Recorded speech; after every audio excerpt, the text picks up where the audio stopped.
And welcome to this first real. We had a practice session last week, but first real Subclub Live episode. And I couldn't think of anybody better to have this first live session with than three of my favorite people in the app growth space. So we've got Nathan Hudson, Gessica, and Daphne, and super excited to be going through their app growth annual workshop slides. So as a lot of you probably know, at App Growth Annual, we do workshops, but they're not recorded and they're limited. So only 15 to 20 people get to go in those workshops because we want it to be super interactive and people to be able to open up and ask questions and things like that. And so each of these presentations that they're going to share today, they're going to speed through them, but they're going to be the presentation they gave at App Growth Annual. So we thought it'd be great to give you a peek into some of the content that we do at App Growth Annual and give you a chance to ask questions of these experts in the space. So I think what we're going to do is we're going to have each person introduce themselves and then do the presentation. And we're going to kick it off with Gessica. So Gessica, why don't you introduce yourself? We'll go through your presentation. We'll ask a few questions and then we'll pass it off to Daphne.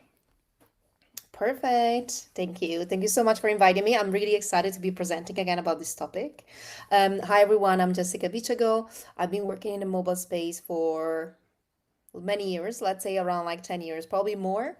Started as a computer scientist, but then I moved to marketing. I've been working in apps like Blinkist, leading performance marketing and growth. Then I was at Pair for 3 years as a CMO. And then since last year, I decided to become a growth consultant, living the good life. And yeah, web is the topic that I'm going to be presenting today is about web to app. And it's something that has been like kind of a pillar in my entire career in the mobile space. And I'll tell you more about it. But yeah, really excited to be here. Awesome. We'll go ahead and share your screen and let's get rolling. Let's do it. Give me a sec. Screen, okay. Window. Did it. Okay, can you see my screen? Yep. Okay, I'm putting myself a timer because I have a tendency to speak a lot. It's the Italian genes, you know. Okay, that's it. Let's go. So we're going to talk about web to app. So how to leverage web for mobile acquisition.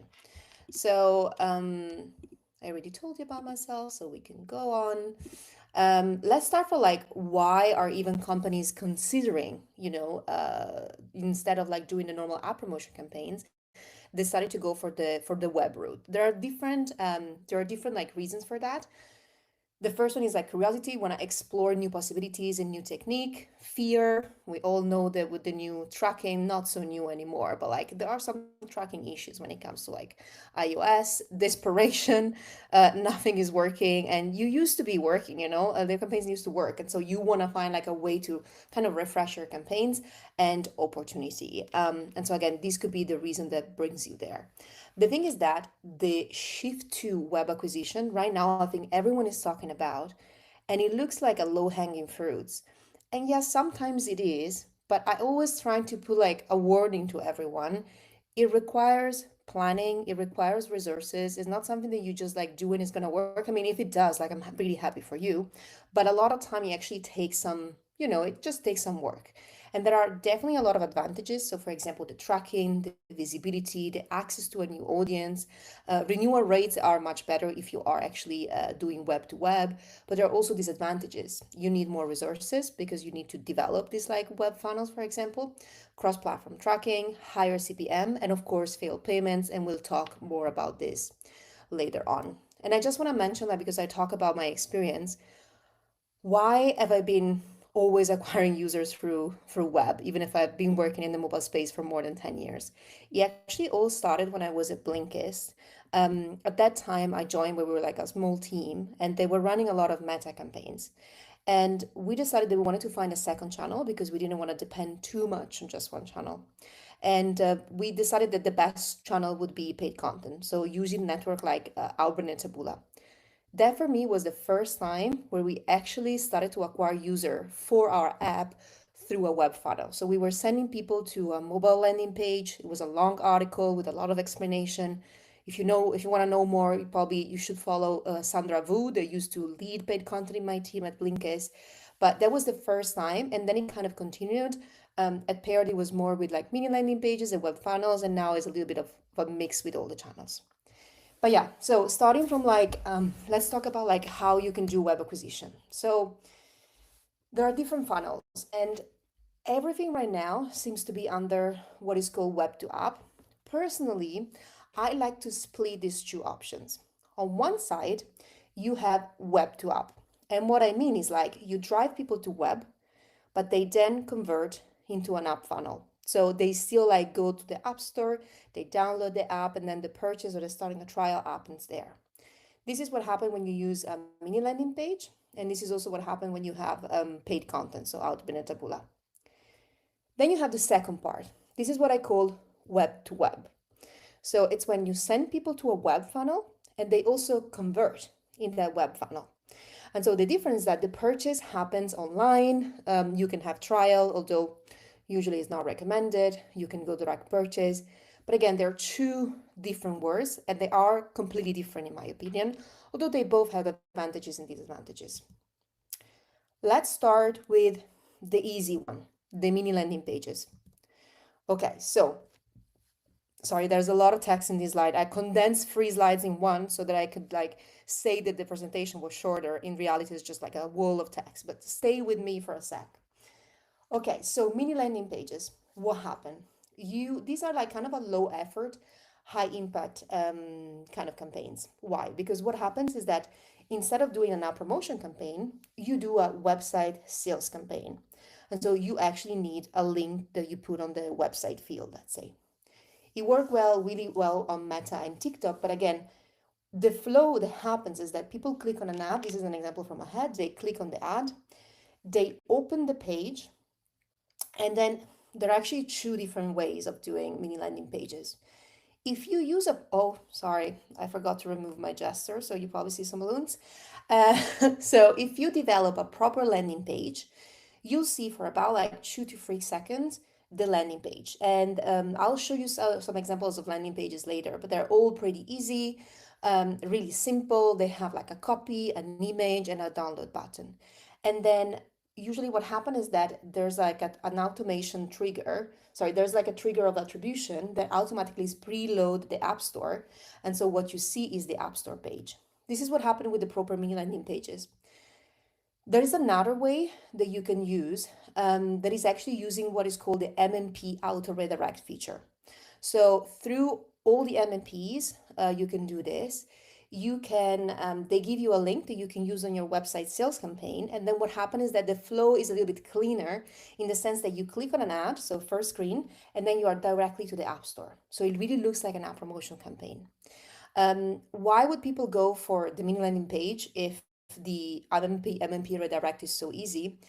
What I notice, but I have no proof of this, is that I think that there's a little bit of a data loss when you go with the MMP redirect. I think that the reason is that some parameters get lost. And so that's why if I have the resources, I prefer to use the proper mini landing page. So again, that's a really, really nice way of like running a web campaigns, but with like this workaround that at the end of the day, they're redirected to the App Store. Okay, so there's also like actually a third way that I'm just gonna mention because it's tricky. So since 1 year, I think like Meta started to offer web to app campaigns, but they look like app promotion campaigns. So it's kind of the same behavior, except that the link is given by Facebook. For me, they never work. And my guess is that they are app promotion campaign. They're not web campaign. So the type of audience that you're reaching is the same audience that you would be reaching with your app campaigns. But again, I think that's why, but not sure.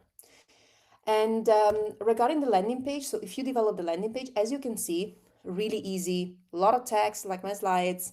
Sometimes there's an image, a button with a call to action, and that's it. If you go for this direction, you need to make sure that you're triggering the attribution on page. So what happens is that you need to use a JavaScript that either collects the parameters that you're sending through Facebook and then tells to the MMP, let's say adjust, like, hey, this user came from that campaign. As soon as Meta sees this attribution happening, they load the App Store. So again, you need to do that. If you're using certain MMP, for example, Singular, you can use their web SDK, and it just makes things a little bit easier. But yeah, I'm not gonna go too much in details because otherwise we can stay here for hours. Regarding the tracking, how does it work? So what you wanna do is that you wanna be launching website sales campaign. So you wanna be optimizing for web events. but you have an app, right? So how do you do it? If you don't have an MMP, you use the Meta Copy API to send back in-app events as web events. If you have an MMP, lucky you, then what you do, first of all, you create like a new partner tracker. It's called Facebook Web or TikTok Web. And then you connect in-app events with web events. Again, pretty easy, takes you like 5 minutes. One thing to mention, and sorry, I'm out of breath because I'm pregnant. Let me take a moment to sip my water. Yeah, we really appreciate you doing this, Jessica. I know you're what, 8 months pregnant, so No, eight, hey, I'm still actually 6 months, but it six feels like months. eight, I Okay. have to say. Yeah. Okay, so each MMP is a little bit different. So for example, Apps Flyer, when you set up the sending the events, you can only send the events attributed to the Facebook web or TikTok web partner, not all of them. While with a Just and Singular, you can send all of the events. That, to be honest, is my preferred way because then you have more data available on Meta. On apps, also on Singular, if you use the purchase event, you need to pay attention that that event needs to have a revenue attached to it, otherwise it's not going to be sent.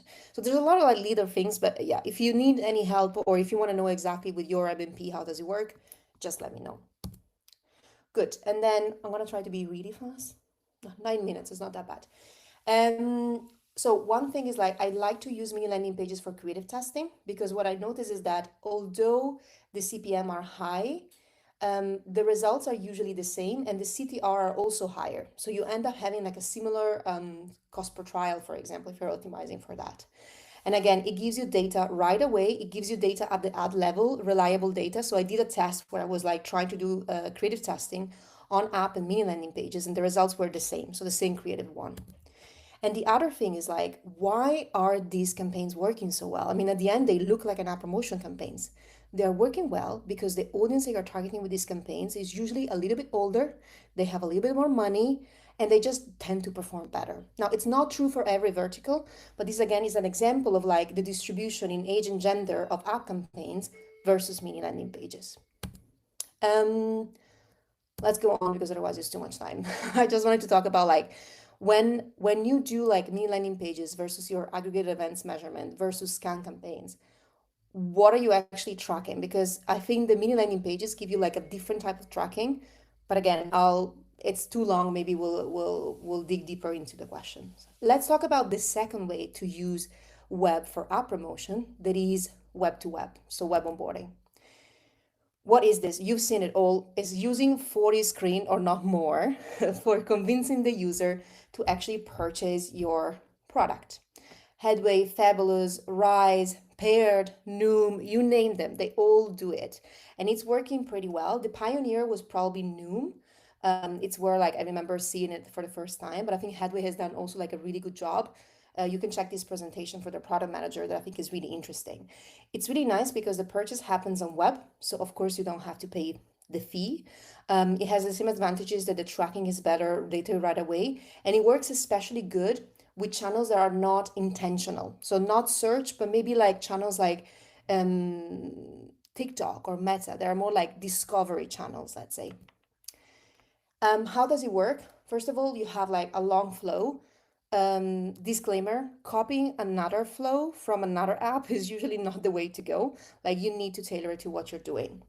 Tracking, really straightforward. You use the pixel, you implement the pixel, different events. I suggest you optimize for purchase, but you do you, and then you launch the campaigns. The campaigns is again a web campaign targeting mobile users. Just make sure because the especially on Meta, the settings where you actually just tailor that campaign to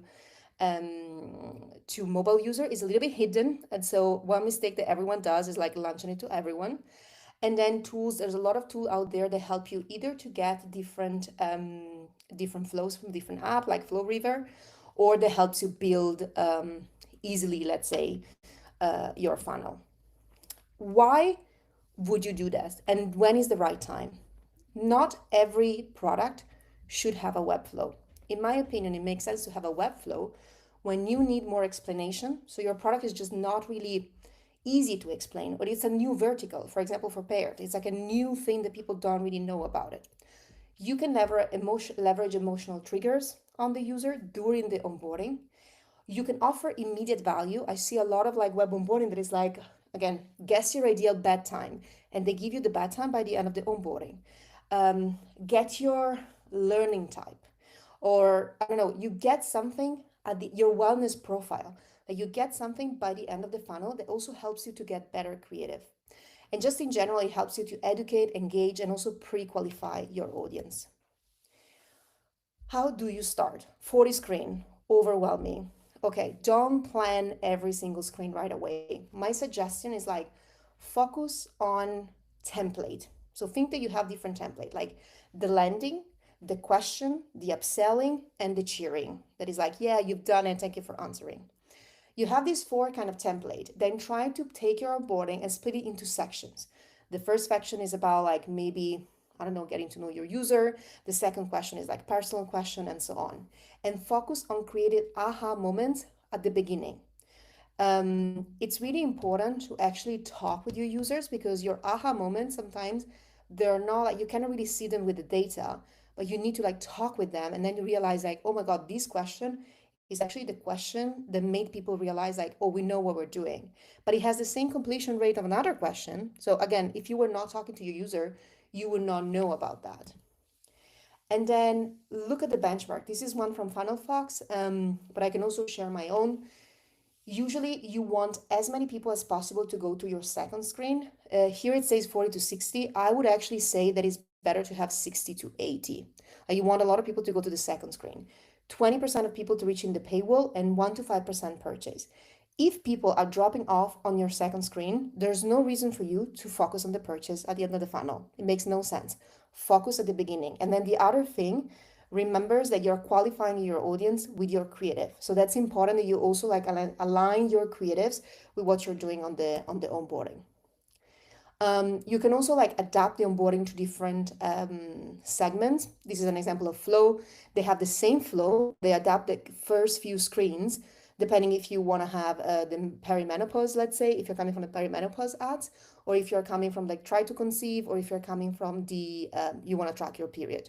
And I think this is really important. You can also add specific question in the onboarding, like Rise does really well, and then you tailored the way that you talk to the customer later on. Oh my God, I'm really out of time, right? Creatives. And again, I really talk about this. I'm going to be really fast. You can be more playful with the creative because what happens here is that you create more engagement. A lot of this creative are take the text, learn about this, so you can try to find like a different use case for your product through the creative. Pricing is also critical. My recommendation, go for direct purchase. Make sure that you have shorter plan. So for example, if you only have yearly normally, go for monthly and quarterly, maybe even try weekly. And then remember, look at being profitable, not right away, but after the first renewal, because your renewal on web are going to be great. And then complexity, it looks like a beautiful word. First of all, it takes a long time to get to the right onboarding. It's not going to be like you launch your first onboarding and it's going to work. There are some technical issues. You need an MMP to manage deep linking, a CRM tool to collect all these emails and then follow up, a payment processor, and then remember that there's a high field payment rate, around 50%. So you should definitely consider that as well. That's it. Sorry, I went over time. No worries, no worries. Yeah, if you'll go ahead and stop sharing your screen. So for those Yeah. of you in the audience, you have the opportunity to ask one of the world's foremost experts on web to web, web to app questions. So I'm going to go ahead and ask a question myself before, as questions are coming in from the audience, and then if no questions come in from the audience, Nathan and Daphne, if you have any questions for Gessica, be prepared. The question I wanted to ask, and this is a topic I've talked about on the podcast a lot, and I always want to ask, and I haven't ever asked you specifically. So in your work on web to apps, starting with Blinkist and being one of the early people doing this, what have you seen? Like what types of apps have you seen work better, and what types of apps have you seen struggle? And then is there specific, like if you're struggling with web to web, try web to app. If you're struggling with web to app, try the mini landing. What's the sequence of Yeah. events for the different types of apps to really try and give it the best go they can? Absolutely. I would say for me, the web to app is probably the easier way because at the end, this is just a trick to improve your audience and improve your tracking. But at the end of the day, it look and feel like an app promotion campaign. So that for me, it's perfect for apps that have exhausted maybe their their app promotion campaigns, or maybe they are in a little bit bad position and they cannot find new creatives because they can use the creatives that used to work for their app promotion campaign and just launch them in a web sell campaign. And then again, it's not going to save the day completely, but they can have like an additional spend on target. And so that's what I would recommend. Web to web or and actually no, I'm not right. And when I mean web to web, I mean the mini landing pages. So really the trick that you send people to the app store. When it comes to like using the web to app, or for example, with paid content, what we did at Blinkist, or web to web, again, I kind of go back to what I presented. I think you do that if you have something that is like harder to sell, harder to explain. It doesn't answer to a specific needs. It's not like I need to make phone calls, I get a phone. It's more like, okay, it's like kind of a luxury thing that you have, an app for like your relationship, an app for like wellness, an app for whatever. And so you need that extra explanation. At that time, I remember when we were doing paid content at Blinkist, it was just really good because we were talking about like, an app that is condensing content in a written and audio format. So having an article that tells you about you can read faster and better, it's no brainer, right? It was the perfect way to upsell a product like that. And what we saw is that even people that actually started a trial, they had a higher trial conversion because they were just more prepared. Same is for the web onboarding. I think the web onboarding allow you the chance to tell more about your product. And so it's perfect for like a vertical or an app that is maybe a little bit hard to explain. If what you do, it's pretty easy, or like something that everyone has, like a productivity app or something, like something that you have on your phone for whatever, I don't think that a long onboarding is the way to go because you kind of already know what to do and you go there and you download the right app. And so maybe you should be focusing on other type of channels. But that's for me the vision and what I tell people usually. Yeah, it makes a lot of sense. In the interest of time, I do want to go ahead and move on to Daphne. For those of you watching live, we will have a totally open Q&A at the very end that you can ask any of the panelists. So definitely be preparing those kind of questions. And then as we dropped in the chat, and I'll save this for the very end when we have the kind of open Q&A, but you can go live on video if you want to ask your question live on video. So we have a link in the chat that you can go do that live on video to ask us a question. But let's go to Daphne for now. So Daphne, if you'll go ahead and share your screen and we'll do your presentation next. Yeah, amazing. Tough act to follow. That was so much insights in so short time. I took the slightly easier way out that I actually just killed a whole section. So this won't be identical to my presentation from the actual session, but I will try to cover as much as possible. And just like Gessica, I also have a timer to make sure that I also don't go in my long mode of it. So I'm going to be talking about how to use jobs to be done to build what your user really needs. And to do this, I want to first start with a little aha moment. I think sometimes we think of jobs to be done as such like theoretical almost concept. And what I really want to help you see is like how it applies to all these moments of your life and that you can start seeing them more, because then you can start seeing them more easily for your users, because sometimes people have a hard time in identifying them. Then we're going to be talking about identifying your job to be done and a painkiller audience. This is the part that I've shortened down because there's a lot out there in terms of like research of how you can do this. So we're going to skip on to the 4 advanced ways that you can use jobs to be done. And my goal is, it's an ambitious one for 15 minutes, but they will hopefully walk away with at least one new way to use jobs to be done to grow your app by the end of today. So my job to be done aha moment. Last year, I had basically every dog owner's worst nightmare. Out for a walk with our dog. This is Loki, my little terror, who brings me a lot of joy, but also a lot of trouble. Decided to run off in a giant forest, Epping Forest, which is, you can walk there for 3 to 4 hours. And it was getting dark, it was 4:30, and it was absolute panic. We couldn't find him anywhere, and his air tag was not reacting because there was no one near him. So we were searching around for our dog, and he is not a dog to survive in the wild. This is his ideal place, on the bed, sleeping with his husky. So we were in absolute panic. And luckily we found him after 20 minutes, but it basically led to me spending £281 on a tracker and an app. I went off and I had the quickest purchase cycle ever, bought this GPS tracker for him, and immediately, of course, got a 2-year subscription to make sure I was using it actively and that I could find him back. And so for a lot of apps, this is the ideal situation. Someone goes in, they immediately purchase, they're committed, if either for a year or even longer, and it's amazing. And it looks great because I was the most aware. But here's the thing. I could have been such a better customer if they'd understand my job to be done. Because this was not the first time Loki went missing. Loki disappears a lot. He's half husky. And I had seen these ads over and over again. A friend had literally told me about them and said she had it for her dog. But I still didn't buy it because every time I saw this, all I thought was like, I don't need a GPS tracker. Or, okay, great that you're 30% off, but do I really need that? Or is it just like a luxury to be able to, monitor his sleep and everything? Like, just feels also a little bit creepy towards my dog. And it really took a long time before I got to that point where I realized this is actually solving my problem. And it's because they never spoke to my job to be done. They never spoke to me in that moment where I was problem solution aware, because they only talked about what the app does and the category it's in, rather than what it helps people achieve. And the shame of this all is that they could have literally known this, because all their reviews were filled like this, with this fellow husky who's an expert escape artist. It's a literal lifesaver and it's peace of mind. And so what they're not doing is providing GPS tracking. And I took the liberty to redesign their homepage. And instead of saying smart tracker for dogs and cats, what if they instead said never lose sight of your escape artist, even off leash? This speaks so much more to the challenge, and it's still clear. It still says what it does underneath, but it actually talks about the fact that the pain and the struggle that you go through.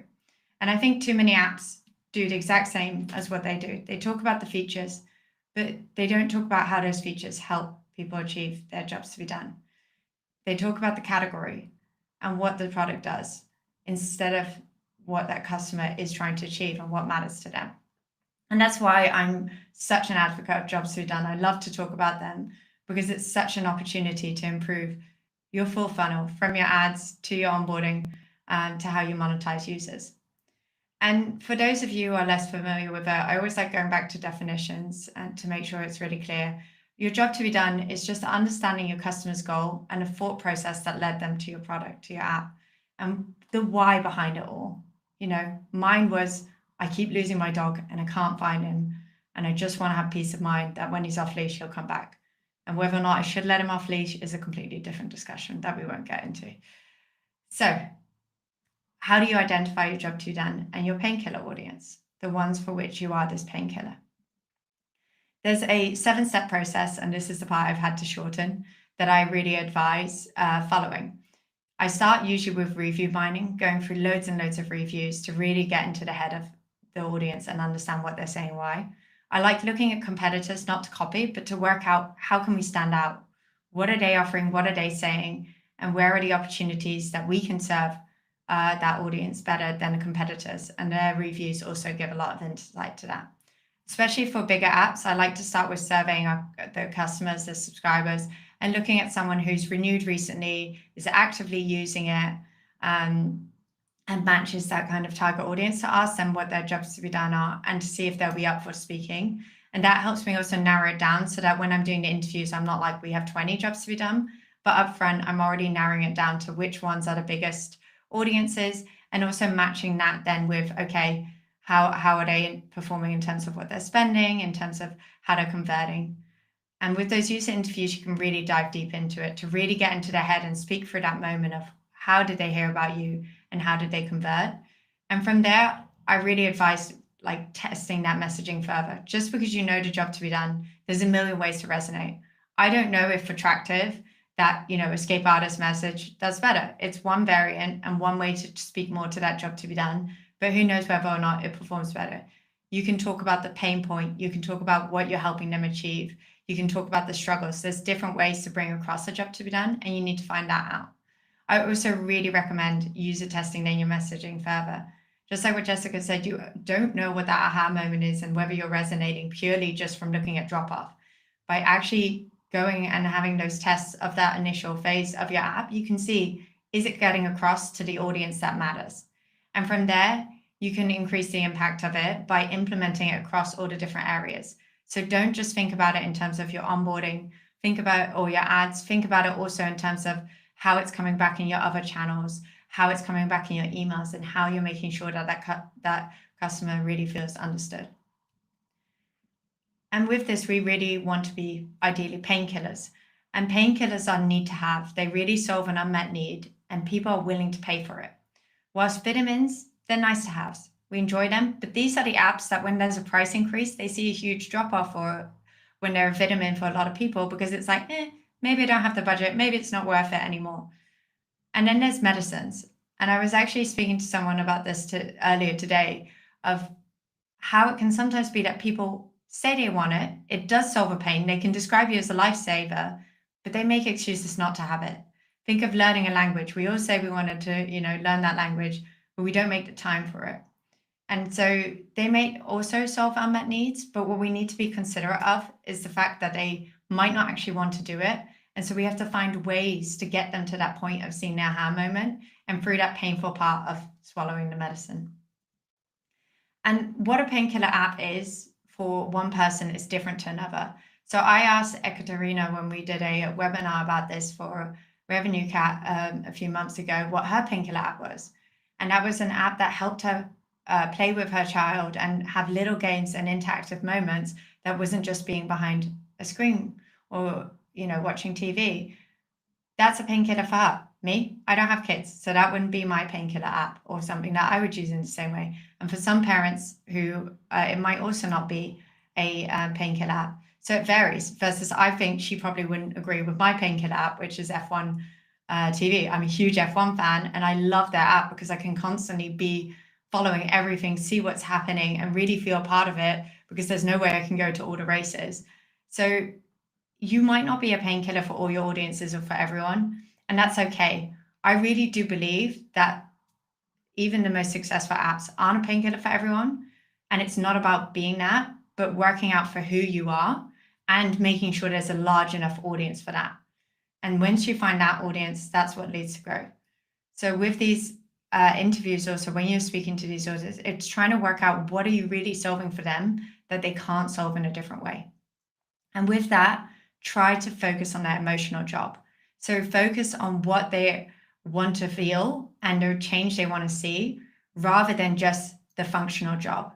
So rather than, we help you organize your day and your tasks. No, you're helping them feel in control and capable instead of feeling overwhelmed. Emotional jobs are stronger than functional jobs, and they may both exist. They both apply for all these 4 examples. But when you speak to the emotional job, that's when it really makes a difference and you resonate more. And there's 10 different emotional drivers that are behind pretty much all kind of behavior and all apps. Some will apply more to certain apps, or like you might have 2 or 3, but these are the different ones to keep in mind, from standing out from the crowd to feeling secure. And so understanding that can help you really design the experience around that, what you're trying to help them achieve. And whilst I can't cover them in depth here, there's a whole article that walks through these different 10 and also 5 ways to use them then to better connect with your audience that I wrote a while ago. Using that, you can then define your job to be done statement. When situation occurs, I want to, so I can. When my dog goes missing in the forest, I want to be able to find him quickly so I can have peace of mind, or not scream Loki for an hour. From there, you can also narrow down your jobs to be done. I found this one a really important one to keep in here, because often people do still struggle that they have a lot of different ones. This was a thing that we talked a lot about after the workshop with the people who were asking questions. How do you narrow it down? So think about the importance of a problem, your ability to solve it, and how you can reach that audience, and your ability to compete on it, to make sure you're really focusing on the high priority jobs to be done rather than focusing on all of them. You probably will have a few, but I often say start with the biggest one, the most important one, where you've got the biggest audience and the biggest ability to solve, and then start to see how you can use segmentation and personalization to speak to the rest. So we've gotten to the final 4 advanced ways to use that job to be done then to drive more growth. This is where you can start to think a bit more about how you can start to action this for your app. The first is bringing that aha moment forward. So again, Jessica and I apparently think alike with it on the aha moment side. It's really important to have that as early as possible. You can have it in your onboarding, but you just like WorldTree does, which is a health tracking app, where they already take your data and give you an example of what you can learn. But if you can't bring it in there, don't worry, you can still show them it. So Mimo, the coding app, shows how you could basically code anywhere, a guy in a lift coding, to help you convince you will use this on the go, wherever you're going. Oh, this is amazing. I don't have to be behind my computer to learn to code. From there, you can also link your paywall closer to your job to be done. Make sure that that pain point is clear. That test, and obviously test all of this. I'm not saying just change it to this. Test having your CTA reflect more the relief or the transformation. Make sure that if you are listing features, they really match the job and it explains how it will help them. And have that emotional reassurance after the price. Relate it back to what you're helping them achieve. Now, this doesn't mean you'll make every paywall like this. Coho, a financial app, leads with a very practical paywall. And from there, they have a more emotional focused one later on in the app that actually talks about helping you get that dream home. So it may vary depending on where the paywall is, whether you use a more job to be done paywall or a more generic one. Another great example is Headspace. So I indicated that sleep was important for me, and I got a paywall that was very focused on helping me sleep, looking for more Z's and showing the different things that they can do to help me sleep. You also want to grow with your audience. So jobs to be done change over time. So for example, calm sort of users might start using them because they want to feel less anxious and more relaxed. But at a certain point, they might see like, okay, they also want to actually focus on sleep a bit more. Now that they've focused on the daytime, they might want to move on to the night. So jobs to be done can evolve over time, and you don't want to lose your existing subscriber with them. This is a big one for fitness apps too. As someone's fitness level improves, how are you growing with them? This is what made me realize I completely skipped my intro. In case you can't guess from my examples, I work with wellness apps and D2C brands. So I've kind of given that away a bit. I'm also a consultant and advisor. I wanted to use my time to explain this. That's my excuse. And with these changing jobs, you compare newer users, so people have just signed up, versus your longer term users to see, do they differ? Look at those queries and churn reasons. See if you suddenly see at a later stage a different usage spike occur, and recheck in with your users. Don't assume that their needs are the same. Take a moment to check in with them and adjust their experience according to what they need. The final one is stay alert for emerging and new trends. Just like users can change over time as they grow with your app, you can also see that there's new types of cohorts with different needs. And this kind of appears through, again, spikes in feature usages or searches or different language coming out. So you might notice new words being mentioned in your later reviews versus your earlier reviews. It also can occur, like we see it too with AI. It's really changing a lot of apps and the expectation around there and what value an app can drive. So you can also make sure that you're looking at like, well, what things are happening around us that might change what people value, and then test that out potentially with ads and message tests. So those are the 4 techniques you can use. And I challenge you to think about which one fits you and to try it out. And with that, quickly the takeaways, because I'm at the 15.5-minute mark. Make sure that every feature, message, and paywall you have, it links to your job to be done. And you're focusing on being a painkiller rather than a vitamin. And if you are a medicine, trying to make it a little bit less painful.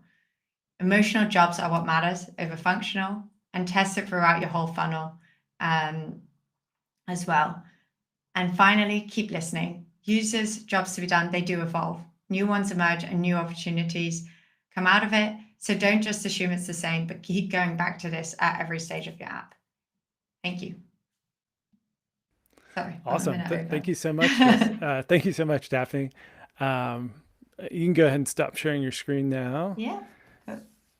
And I know that Jessica has some questions for you, audience. If you have any questions for her as well, now's your time. But Jessica, why don't you go? Oh yeah, thank you so much. This was amazing, Daphne. I loved it. Also the example of the dog. I'm a dog person, so that kind of, you got me there. I have 2 questions for you. I'm so glad that you talk about this topic. So, first question, I once worked with a company and I asked them about the job to be done. And there were job to be done that the marketing team had done and the one that the product team has done, and they were really different. Yeah. Is it normal to have different job to be done, or should they be the same across the entire company? Yeah, so I think where that difference can come is if you have, there's a few reasons. The first is if you do have an evolving job to be done, so what people come in with and what changes as they use your app, that can sometimes happen that then the marketing perceives it as that initial one, and a product team sees it as what is it that actually keeps them to stay. So like, what is it that gets them in the door and like they start using it for versus what drives longer term retention, or how does that change? But to be honest, the most common reason I see is the second one, and that's that what's getting people in the door is not what's getting people to stay necessarily. So they're focusing on what's converting on the marketing side, but they're not looking potentially enough at like what's actually driving the higher LTV, or that data isn't connected, so they can't see it. And in that case, sometimes they can come to different conclusions of like, well, this is what works based on the ads and the people are seeing it, versus this is actually what works in terms of where our product adds value. I would say if there are those differences, it would be really good to chat to people at different stages in their journey to see, is that the cause? And also to come together to align it. Because I always find that when I always get people to write it out separately within an organization too, and everyone phrases it a bit differently or focuses on a different one. And I actually think it's a really good place to start having good discussions about it, because there will also be multiple, but it's about working out like, okay, who do we actually think is the most important? Because if you're focusing on one and we're not keeping that in mind, like the product team still needs to know if that initial phase or the first few months, they're going to be slightly different as they get them used to the app and they start to help them with that initial phase. They still need to know that and agree that that's the initial job to be done. Amazing. Thank you so much. Do I have time for another question? Sure, go ahead. Okay, second question, because it's kind of connected. You kind of already answered, Yeah. but I still want to like point it out.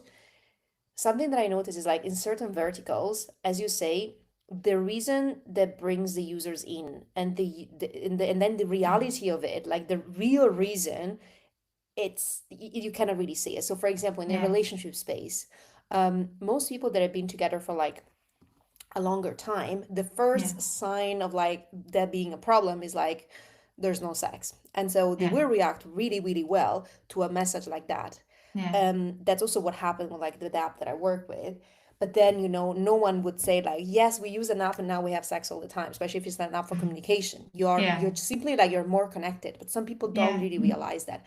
So how do you actually work with like these job to be done that is like what brings people in, but then you have secret job to be done that you're actually doing and getting done later on, but the user don't even realize it. Yeah, so I think a lot of that comes down to the questioning you do in the interviews to really understand, like, okay, and this is really like you've given probably one of the hardest examples. So it's really good, because if we could do it with this, then we could do it with any app. So, with that interview, I'd want to like chat to them and it's like, okay, yeah. And like, I don't want to use the word therapist because you're not trying to like help them be better, but in the sense of like you're actively listening in a way that a therapist would.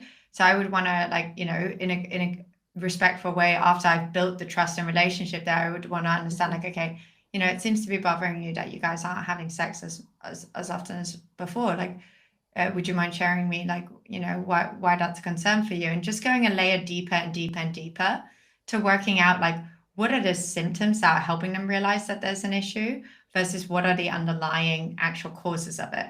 Because like you say, I think often we mention the surface level issues as the first thing, and that also might be a good way to get people in the door, but it's probably is the same job to be done, but it's just like, it's what's helping them realize it versus the actual thing underneath it.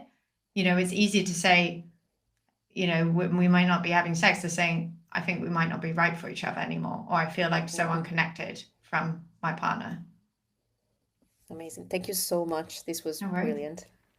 Thanks for the great questions. Yeah, thank you, Daphne. That was great.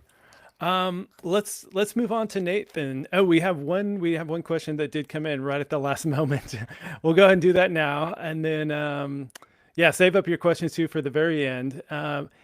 If I have user personas well worked out, do I still need jobs to be done? Do they complement each other? That's a That's a good great one. question. Yeah. So I would say, like, for me, it's not either or. I build jobs to be done personas. So if your persona talks about what are their pain points, what are the goals, what are they trying to achieve, what are the questions and hesitations they have, you might use the job to be done statement framework just to double check, like, hey, have I thought about it in that way?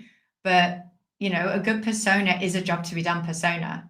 So I would say they definitely complement each other. And it's, if anything, like a user persona should be based on a particular job to be done. And it's about, like, well, is there anything that you feel like you're not understanding, or like that in terms of what they're trying to achieve, that you don't have in that persona yet? Then you might want to do more of this research. But it's not either or. They should be together, in my opinion. Awesome. Great answer. All right, Nathan, let's get rolling with you. So do a quick intro and share your presentation.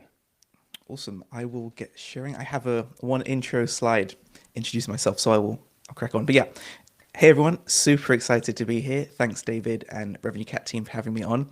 I now have two tough acts to follow, both exceptional presentations, and you'll notice that my slides are significantly more bare. I'm more of a one word per slide type of guy.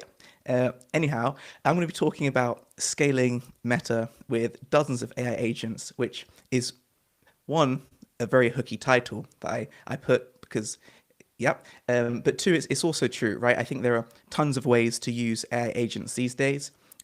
We're using them a lot in our team and with our clients across everything from creative strategy, creative production, analysis, reporting, you name it. We're doing stuff there. Unfortunately, I don't have time to go into everything, so I'm going to focus specifically on creative production, which I think is the thing that people are most excited about these days. Anyway, so I'm Nathan, founder of Perceptics. I've worked with lots of different apps, pre-launch apps, launch apps, bootstrapped apps, seed stage apps, Series A apps, scaling them to 7 figures, working with some really big apps and some names that you'll definitely all know. And yeah, these days I'm the AI growth guy. So yeah, looking forward to diving in with this stuff. Now, there's no such thing as a silver bullet, right? And I will try and teach you how I think about AI agents and how we go about building some of these. If there was a silver bullet, it would probably be AI, generally speaking, if you can leverage this stuff correctly. But I've got 15 minutes, so I will try my best to do a good job. I want you to think for a second about this question and this idea of preconceptions when it comes to AI-generated creatives. When I say AI-generated creatives, what comes to mind, right? Is it like, oh, yeah, or is it like, ooh, is it like, oh yeah, I need some of that. We need those. Or is it one of those, yeah, I'm not really interested. I want authentic creatives. Maybe your mind drifts into the ethical, moral arguments of, is it right for us to be having fake creators saying fake stories to sell a real product? Maybe that's where you go. And the reason I want to ask this question is because this time last year, I remember, and it was literally November 2024, I remember speaking to the team and taking a stance, right? And in my head, I was like, I just don't see how artificial intelligence and any of these models are going to be able to produce creatives, whether that's static creatives or video creatives, that are one, going to be able to fool us, and two, like unpack, to Daphne's point, the job to be done in a way that is genuinely going to produce a high performing creative. I just wasn't convinced this would be the case. And then in January, February, I started seeing everyone talk about AI creatives. The way you want to use AI creatives is to make crazy B-roll, right? So you can have someone's iPhone disintegrate into a million pieces, and that's AI, and that's your bucket over here. And then you want to come to us, the creative agencies for your UGC content, right? Says the guy who runs a creative performance agency, right? And then I started to see new models come out, and Sora 2 came out, and then VO 3.1, well, VO 3 first. Point being, I now don't believe anything, okay? I believe that whatever AI can't do today, it will be able to do tomorrow. And if I'm wrong, great, because it means I'll have a job for longer, right? If I'm right, hey, it is what it is. But I really wanted to start off with this because what's possible is crazy. And I have this video, which I think is quite funny. Hopefully you can hear it. I'll show you this. No way, guys. What am I seeing right now? It's a cat with money on its back. Bro's bringing in the bills. It's a revenue cat. So yeah, that's a RevenueCat. And this is a Subclub podcast brought to you by RevenueCat. Anyway, this was built with one prompt, right? It was, as I'll show you here, it was one single prompt. Produce this video, right? Which I think is quite funny. I can't tell that it's, well, of course I can tell it's AI generated because there's a cat running around with like money strapped to it. Who does that? But maybe it's real. I don't know. If you notice at the end, and I'll go back and I tried this in the workshop and it failed 5 times. So this is going to be terrible, but I'm going to No way, guys. No way. Right. I'm going to pause this and come to the very end. Whatever. At the very end, there was this kind of like guy doing the pose that sometimes comes at the end of like native memes and content that you'll see on Instagram and TikTok. Who came up with that, right? Who decided to put that in the creative? That was not in the prompt. This was just what the model decided to do. And it's pretty crazy, right? And the reason I say this is because if this can be generated from one single prompt, well, what's next? Now, tip number one, like takeaway number one, if there's anything you take away from this, is prompt engineering. The art of producing strong prompts is really, really important, right? In as much as there are other videos that I made first when I was trying to do this RevenueCat idea, and I'll show you one actually in a second. And it was almost there, but it wasn't quite there. And the team have been, making dozens and dozens and dozens and probably hundreds and hundreds of clips and stuff and sharing them. And sometimes you just get something that just doesn't look right, quite often, right? It's just tacky or clearly AI or it's not right or there's weird stuff going on. And the reality is the question we always ask is, what prompt did you give? Like, what was the prompt that you gave to get that video or to get that creative? Because if you don't have a well-structured prompt and you don't highlight the right things, the output's not going to be that great. So if there's one skill for everyone watching to learn, it's how to write great prompts. Hopefully you're great at this because you've been using ChatGPT for years, but specifically for video generation or image generation, this can be quite important. I will show you one of the 8 out of 10 videos. No, I can't believe this. Are you for real? Oh my God, is that a cat? It's wearing money. That's a life jacket. Who put AirPods on it? What is happening? I'm losing it right now. Right. So that video, the guy's holding a phone, but what's he filming with? Google glasses? I don't know, like the Ray-Ban things. I'm confused. The phone also looks super old. He says the cat's wearing a life jacket, but it's not a life jacket. It's just money taped to its back, right? Like there are some inconsistencies in the creative, which if someone sent this to me, I'd be like, yeah, it's not bad, it's funny, but it probably wasn't what your desired outcome would have been when you wrote that prompt. And I'm going to skip over the rest of the videos because I can do this all day. I literally have hundreds of these. Yeah. Love Nathan's work. Anyway, moving on. Now, picture this, right? AI generated creatives just running all day long, being created, being produced, right there for you to review on autopilot, right? This is effectively what I built last month, and you can too. And it's actually super easy.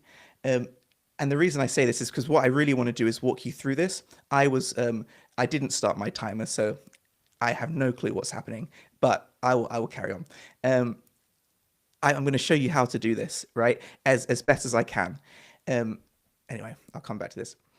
But what I want to touch on first is the new problem that I think we're all going to face. And this is kind of my prediction for 2026 and something I want to touch on. Be noted saying is the saying that my dad always used to say. Yeah, I want to be noted saying that if you think about this, 2024 was the year of creative volume, right? Every podcast, every UA manager, everyone in Meta and TikTok would just talk about creative volume. Like, oh, 2023 was the year of tracking, right? And then 2024 was the year of creative volume. I'm playing. But it was, right? It was the hot topic. How to make more ads. We need more ads. We need more ads. Those ads are good, but we need more ads. Oh, you test 50 a month. But how many do you test a month? Have you ever tested 1,000 ads? It was just the talk of the town. And this year, it really pivoted to be about creative diversity. Specifically, recently, with like Andromeda or Andromeda. I'm British, so I don't know how to pronounce this word. Anyway, it's kind of the year of diversity. It's not just about how many creatives you're producing, but are you creating creatives that can perform well across various placements? Have you got winners that are native statics? Have you got text heavy winners? Are you dominating reels? Are you performing well on the stories? Have you got diverse creators? All of the job to be done that you're trying to target and focus on, do you have winning creatives that actually satisfy those? How do you produce creatives that tie specifically to your web to app funnel versus your app promotion campaign? Diversity, right? And this is like 100% what it's been about all year. It's what we've been focusing on with all of our clients. And it is still, especially over the last like 6 weeks, has become paramount. But I think we're going to see a shift. And I think 2026 is really the year of creative prioritization. And the reason I say this is because if I can sit there and create videos of cats with money on their back and pretty much do anything and have anyone say anything and have anyone have my product in their video and green screen with the app screen and blah, blah, blah, blah, blah. Volume is no longer an issue. If I want to create 1,000 ads, I can create 1,000 ads. If I want 100 ads like this and 50 ads like this and 72 ads like this, I can do that. Diversity no longer becomes a problem. The question becomes, I only have a limited ad spend budget. Where do I put my money? Right? And this is the key. Now, a few months back, I wrote an article that RevenueCat published talking about cost per winner and this kind of metric that I like to track, which is basically the cost per winner efficiency, which essentially looks at your testing spend, so the ad spend, and the amount you're spending on production to tied with your actual cost per winner to kind of assess how efficient you are as a team. So it's what I look at as, the founder of Perceptics to figure out how efficient are we when it comes to finding winners for our clients. And I think that a lot of, C-suite, director of performance, head of growth should also be tracking this metric, not just hook rate. Topic for another day. But the point is, historically, production costs have been so high that it's been the key issue, which is in order to get 100 diverse creatives with different creators, I have to pay 100 different creators their fee for one creative, and it becomes a nightmare. This is not the case these days. It's now, I don't have enough ad spend to test all of the ideas I have. So takeaway number 2 is, as you head into 2026 and you're experimenting with all these AI agents and AI tools that we're going to talk about, focus on being a good creative strategist, right? Understanding and kind of going, it's terrible to say as a data-led growth person, I'm going to be cancelled for this. LinkedIn is going to hate me. Go with your gut, right? I don't literally mean this, but you need to be spending time on the feed. You need to have a perception of, I think this creative's going to work because it's funny, and there's this trend that's happening right now, and I saw it this morning, and I think it's going to work. I think this is going to be the key because everyone's going to be able to clone everyone's ads. Look at Ads Manager, ad library, clone the ad, clone the ad, clone the ad. Diminishing returns, right? Sure, it may work for a while, but the team that are coming up with the freshest ideas and the newest net new concepts are going to be the team that wins. So rule number 2 is hone in on creative strategy. Now I probably need to speed through loads of stuff. So I'm going to speed through all of this. Quick one, I want to make a distinction between automations, AI workflows, and AI agents. An automation you can set up with Zapier, make.com. We've had these things running for a very, very long time. Something happens, it triggers something else happens, right? Someone opts in for email newsletter, they land in the contacts list, we send them email. It's just an automation. Technically, it is artificial intelligence. It is some sort of intelligence which is artificial, but this isn't what we mean when we talk about AI agents. AI workflows now are kind of strings of automations which typically contain an LLM doing some of the actions. So for example, someone lands in my email list, I look at their name, I write them a customized email based on whatever it is they submitted in the form with the LLM, and we fire that off. This is an AI workflow. An AI agent is when we have the LLM essentially making decisions autonomously where I do not know what the outcome is. I do not know whether you're going to get an email or a letter or a video produced, or I have no clue. It's agentic. So it was a kind of clickbait title, because if I could possibly show you how to build creative AI agents in 15 minutes, I don't know, but AI workflows, most definitely. So moving on. This is an example AI workflow that we went through in the actual conference, which I'm going to show you a simplified version of because of time, but it will do the job just fine. So I've now switched. Hopefully you can see. I'm here in N8N.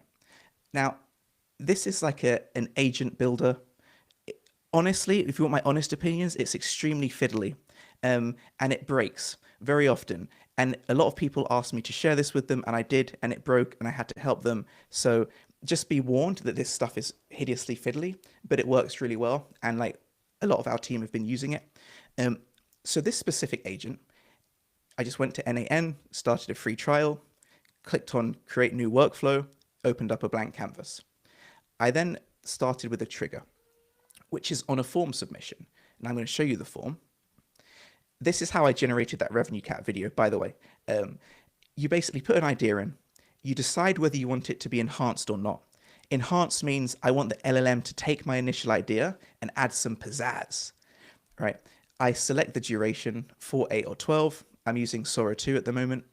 The dimensions, and then I submit. Once I submit, magic happens in the background, and then it gets added to this sheet, where my simple idea, man is filming using the back camera of his iPhone in amazement. He is shocked. The cat runs through the Apple store with a life jacket made of $100 bills. The man says, no way, guys, what am I seeing right now? It's a cat with money on its back. Bro's bringing the bills, laughingly. It's a RevenueCat. This was the video, right? This was simple, right? So I didn't get the LLM to enhance it. I came up with the idea, wrote it like this, like I was saying about the prompt engineering piece. It's the final idea, 12 seconds. This is the link. You've already seen the video. So how do you go and build this yourself? I'm going to speed run. Form submission. If it's simplified, we go to a simplified flow. If it's enhanced, we go to an enhanced flow. I've literally just gone, I've clicked this plus icon over here, and I've clicked AI, and I've pulled in AI agent, right? It's going to add stuff Not in. sharing it's not showing the right screen right now, Nathan. I think you need to switch back. Sorry. There you go. Thanks, David. I'll do that again. We got the simplified that pushes off here, enhanced off here. I just click the plus icon, AI, drag in an agent, and then you can connect these things up. Very, very simple. You don't need to be a developer to do this. You don't need to be particularly clever to do this. I can do it. You can do it. We can all do it. The one thing you do need to know is when you're working with these specific nodes, some of them require API keys and credentials. So I, for example, have connected dummy credentials so I can show you. You need to type in your API key. You can leave the organization, you leave the rest of the stuff, just click save, and then it will work. You need to do the same for Google Sheets, where you essentially need to connect your Google account, and then you need to do the same with Google Drive at the end when you're uploading. Once you've done this, you just drag in step 1, take my prompt. Step 2, enhance my prompt. This is what we've got here. Step 3, save it to a Google Sheet. Just the idea, right? So at the moment, we're just saving the initial idea and the final idea. Make sure I do share again. Then what we do is we're going to call the OpenAI Sora 2 API. We're going to send our request. We're going to wait. Because of polling, it won't be instant. You can be smarter here. You can poll every X seconds. For the purposes of this simple flow, it's not necessary. I just wait for like 3 to 4 minutes. Check the video status. Here is where I could add a loop. We then download the video. We upload it to Google Drive. We then store it in a Google Sheet, and kaboom, we have it running for me. Now, if we want it to be really cool, you can change this trigger to, instead of run on form submission, you can just run on a schedule. So you can literally just have it do this all day, and you could kind of seed it with your initial ideas and have it produce loads of variants, and you can spend loads of money and buy tokens. But yeah, I didn't want to particularly do that right now. But this is how easy it is to produce something simple that can really help when it comes to AI workflows. This is literally touching the surface, and I know I'm probably over, and I promise I'll finish in the next 60 seconds. It's just touching the surface. If I'm being honest, this is not particularly impressive, in that I've got a lot more up my sleeve, and some really cool stuff, but we just don't have time to go through everything. But this is something everyone watching can do, and I would encourage to do today, so that you can really start to improve your creative production processes and start testing some wild and wacky ideas. So I hope this was useful. If you want crazier versions or to have a chat, like, always happy to chat about AI. But yeah, I hope this is helpful. Yeah, that was super awesome, Nathan. Thank you so much for sharing those workflows.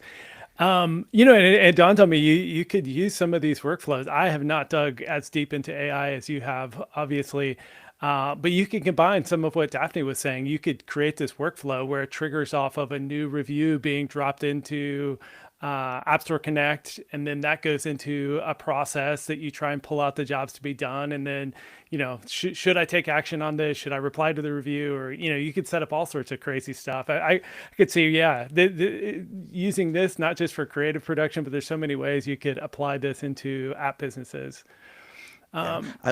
I would say one of the things, David, that's been really cool has been like jobs to be done stuff, like tying this to help uncover those jobs to be done, especially if you're not good at it, like giving a transcript or a user interview recording and having it help. But yeah, I'll stop talking. Or even, take a review, try to suss out the jobs to be done from the review, and then automatically generate 10 different ads of variations on that jobs to be done. There's so many fun stuff you could do with that. All right, well, let's open it up. Anybody in the audience have questions, or do you want to be the first ever on Sub Club Live to join via camera and ask a question of the panelists live? That would be so much fun. In the meantime, I did want to ask Nathan, I've heard some people say that for these AI creatives, it being a little obviously AI can sometimes actually be a good thing because it catches people's attention. Like, is that AI? Is that weird? Like, do you purposely prompt stuff and maybe even purposely test videos that are a little weird and edgy for that attention factor? Or do you think people are kind of like souring on this and will just swipe through already if they see something like too weird or off the wall or too like obviously AI?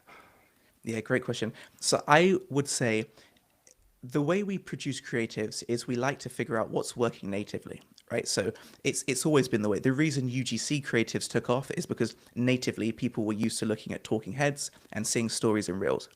At the moment, we're in this crazy trend of people just making ridiculous stuff with Sora 2 and posting it to Instagram and TikTok. So the wild and wacky AI videos do really well natively. So my approach is essentially, okay, that's trending natively. We should do the same thing in creatives, and we should try and produce creatives which are clearly AI, but funny, touch on the jobs to be done, call out some of our product features and do a good job. I think this is a whole lane, and I think at the moment it works really well. I think at some point, maybe not, people might fatigue off of these crazy AI videos, but I suppose probably not. And then it may be the case that we try and make it look a little less AI generated. But like, I would warn everyone that it is like not legal to like just produce fake testimonials and videos and like sell something like this. So please like be careful. But yeah. Yeah. All right, audience, this is your chance to ask 3 top experts in growth your questions. And Yeah, and then Jessica and Daphne, feel free to ask Nathan questions as well. But we are on time, but I wanted to go a few minutes over and just give people an opportunity to ask. Yeah, well, we wait for them. I think one of my questions, because this is something I'm very interested in and keen to use more of, is like, where is the best place to start to learn how to use these AI agents? And you also mentioned those prompting is so key. And I think we talk a lot about like, okay, it's important to do good prompts, but I think everyone has a different opinion on what's a good prompt. So I'm just curious also where to best learn from that, because it might be two different places. Yeah, great question. So I think YouTube is a great place for starters, right? And LinkedIn's also great. LinkedIn, you'll have to comment playbook. YouTube, you can just search. YouTube's a great place to find like videos of people explaining how to do prompts and kind of walking you through their processes in way more detail than I have. If I'm being honest though, I prefer to just sit down, like try typing stuff out, looking at the output and be like, why is this broken? Maybe I need to say this. Let me change this. Let me do this, and just experimenting with me and the output until I get something that works, and then start to maybe build like a Notion doc / SOP for people to try and use. That's how I approach the prompt stuff. In terms of the building, I would definitely recommend checking out YouTube for like N8N tutorials because it is fiddly. Yeah. Awesome. All right. Well, this was so much fun. I appreciate the folks who joined live, and thank you to the panelists for doing this with us. Oh, you have one more question, Jessica? Sorry. No, sorry. I mean, I have more questions, but it's Okay. just I'm an older person and I just randomly press on raise your hand. Okay. No worries. Well, I was just wrapping it up. But thank you all so much for joining. This was such a fun panel and so fun to do it live. As always, you can visit the Subclub website. This is Subclub Live, but we do have the Subclub podcast every couple of weeks that comes out. We're going to be doing more of these live things. So we'll be sharing more formats, more guests, and more things in the future. So keep an eye out for that. And thanks again, everyone. And stick Thanks so around. much for having us. Thank you. And Thanks, stick around, everyone. Thank panelists, you for for the having us. after show. All right. Bye.